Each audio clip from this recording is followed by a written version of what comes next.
Today, we are going to be turbocharging my BRZ. The day has officially come. Now, this has been in the works for a couple of months now. The goal for the end of the day today is to have the turbo kit officially installed into my BRZ. We have a couple of things to get done today, so I'm trying to waste no time. Just to get you guys up to speed, last weekend, I installed ID 1050 fuel injectors and also I'm forgetting what fuel pump, but we installed a fuel pump. Now that the car is prepped for the turbo kit, today we are going to go ahead and officially install the entire freaking thing. Now, since this is a full custom turbo kit, I'm using a bunch of different parts to kind of get this thing together. I'm not going to explain exactly what parts I'm using just yet because I want to make sure everything works before I explain everything to you guys. So the goal for today is not to explain what parts we're using, but just to throw everything into the car, hopefully get the car running. We should have a base map by the end of the day, so we can probably take this thing out on the street and all that good stuff. Right now, I have the oil draining out of the stock oil pan. The reason being is because we are going to be dropping the stock oil pan. Now, from what I was told, the 22 and up BRZ oil pans are slightly different than the Gen 1s. I don't know if that's entirely true because this is a Gen 2 oil pan and it looks just like the Gen 1 oil pan. I bought an extra Gen 1 oil pan for my buddy Mike, and this thing side by side looks exactly like that. So I don't know if that's true or not because I was told this oil pan is slightly different. There were no 22 and up aftermarket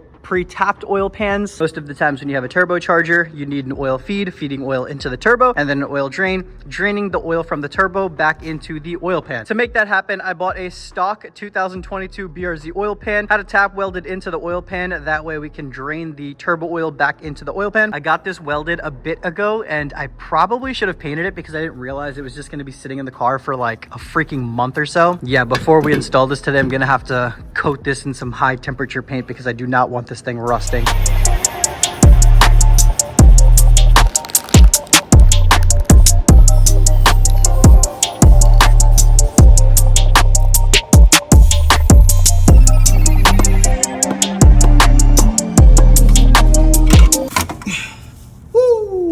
So the whole turbo kit in the car is titanium, and obviously, you know, raw titanium looks good. You know what looks better than raw titanium? Burnt titanium. So that's what we're gonna be doing. I bought this on Amazon. It's like a blowtorch that connects to a propane tank.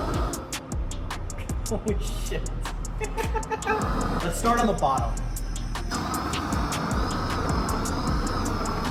Oh my God. So the reason why I'm starting on the bottom is because I was gonna heat wrap that anyway. So if this looks like doo-doo, you know, nobody's gonna see it, but hopefully it looks good. So the goal is to burn it enough to the point where it's gonna look good. I just remembered something that's really important. When you heat it up, the color comes a little bit after you've heated it up. So look at the other side. So it's like kind of bluish there, right? The blue purple, it looks cool. It's not really what I wanna go for. This right here, like a little burnt Italian bread. That's what I want. That's what I'm going for. I don't know if you guys saw, but like I was heating it up. As soon as I saw a little bit of color, I let it go. And it slowly just got darker. So I'm gonna let it cool down, see how dark it gets, but that's what I would like for the rest of the car. So it like goes from gold to purple, then blue. So I think what I'm gonna try to do is just capture the gold and the purple. I wanna stop heating it up right before it gets blue. But we're using welding wire to hold it up because obviously welding wire is gonna withstand some heat. But so far so good. It's a little sketchy. I like how it's coming out. Yeah, so far so good. All right. So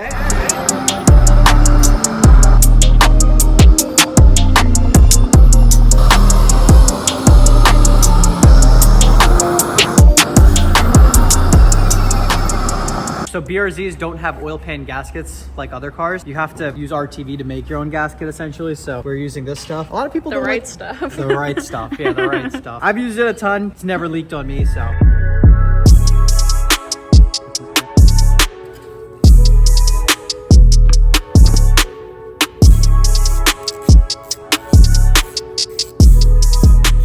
So after looking at everything, this area right here was kind of like my test area. It looks nice when it's like really, really gold, but I really like this color right here. Obviously, this being the downpipe, it's not gonna stay this color. It's obviously gonna turn like purple, blue, whatever, whatnot. I'm probably gonna end up heat wrapping this anyway. Again, this pipe was just my test pipe. I wanted to make sure I get some practice in before I went ahead and torched the intercooler piping. This color right here, I really, really love. It's like a very light golden color. Look at it from this side. Even on the bottom, it's a little bit too dark. over there, I barely torched it on the other side and I got that beautiful color. Here is the intercooler piping. So we have the headers. The headers are not titanium, so I'm not gonna burn these. I'm gonna heat wrap the headers. Whatever I have left, I'll heat wrap the downpipe or vice versa. Not quite sure yet. But the intercooler piping, now these are the cold pipe. These are not gonna get hot. So because they're not gonna get hot, we're gonna torch them and make them that beautiful golden color we're going for. Shout out Davin, he absolutely killed it on these welds. This whole pipe looks absolutely beautiful. We're gonna make it look just a little bit better.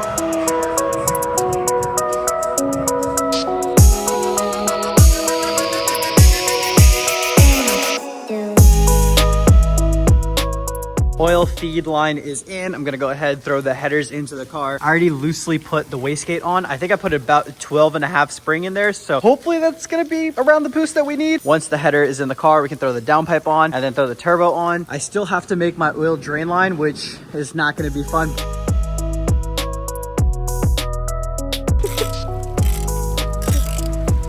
Hope that new turbo's finally going in, bro.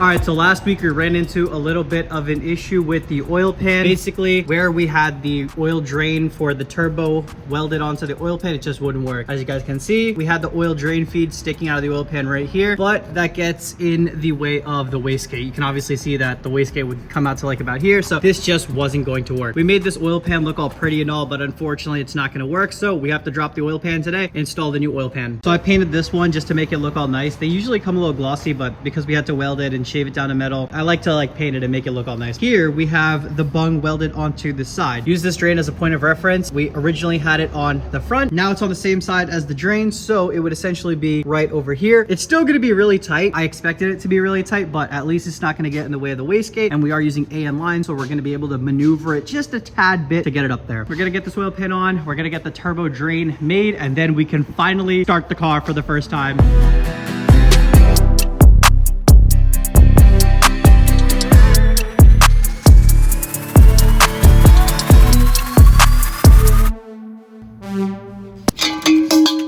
Fuck, man.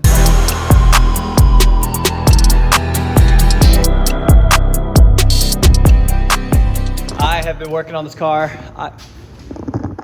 The power just went out. There is no way the power just went out, dude. We just got the car ready to start. So what I was gonna say before is that we've been working all freaking day, and it just seems like, you know, the cards aren't playing right. We were supposed to get this started last week. Unfortunately, that wasn't the case. I've been running around today just trying to get this car started. I was about to start it right now and the power just went out, so that's sick. What's the odds, man? That's actually hilarious. All right, and we are back with the regular programming. It is much later. We finally have power again. I was starting to get a little worried because the car was in the air and I didn't really want to leave it in the air all night, but luckily we got power. Car is back on the ground. The last thing to do is fill up this car with oil, and then we can technically start it. Now, I don't have the base map tune from the tuner. I'm still waiting to hear back from him, so we do not have a base map tune just yet, but I really do want to start it because I feel like I can't end this day off without starting it. Last week, the reason why we couldn't start it is because I didn't have the proper stuff for the oil drain. I had to get a new oil pan. I got a new AN fitting. I got that welded. I got a bunch of things done. Believe it or not, a lot of things that I ordered didn't come in, so I had to find a motorsports store near me that would sell stuff like that. To make a long story short, there was a lot of running around to be able to get everything to pretty much work today. We still don't have the vacuum lines for the wastegate. I'm gonna go to a local motorsports store tomorrow morning. Hopefully I can get the vacuum hoses and the vacuum fittings and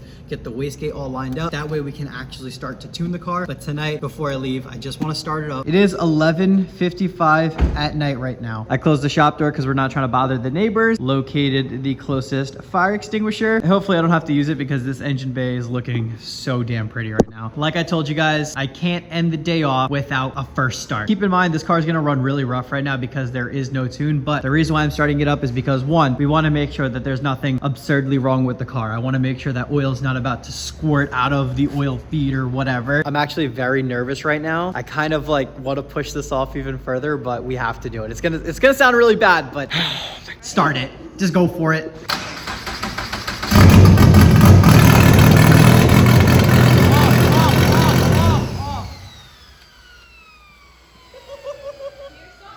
It's rough right now. Oh God, what is that? That is a lot of freaking smoke. I don't know what that smoke was. I mean, it smells like fuel. All right, let's do it one more time. Start it up for literally like 5 seconds and then turn it off. I just want to hear this freaking turbo, man.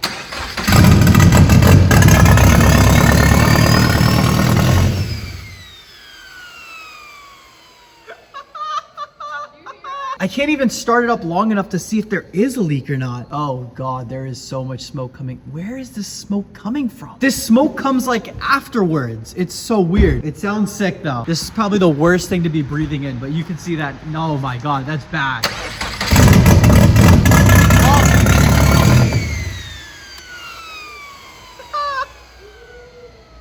Oh, okay, so there is a leak in the V-band right there. Interesting. I now know I have to tighten down the V-bands just a bit more. Hopefully we can get the base map tuned soon from the tuner. I'm really excited to get this car back on the road. As soon as this thing's gonna be tuned and up and running again, unfortunately it is going to be down because we're gonna be giving it a whole new paint job, which I'm probably gonna start on tomorrow morning. So that should be pretty exciting. But for now, this is where we are at. The turbo install is officially done. Just have to tighten down a couple of things and then install the wastegate vacuum hoses tomorrow. Get that all running and good. And then we should be hitting the road better than ever. In the next video, all that stuff should be done, and we'll be installing the flex fuel kit, getting a tune, and should be a great time. Hope you guys are excited about the turbo build, and I'll catch you guys in the next one. Peace out.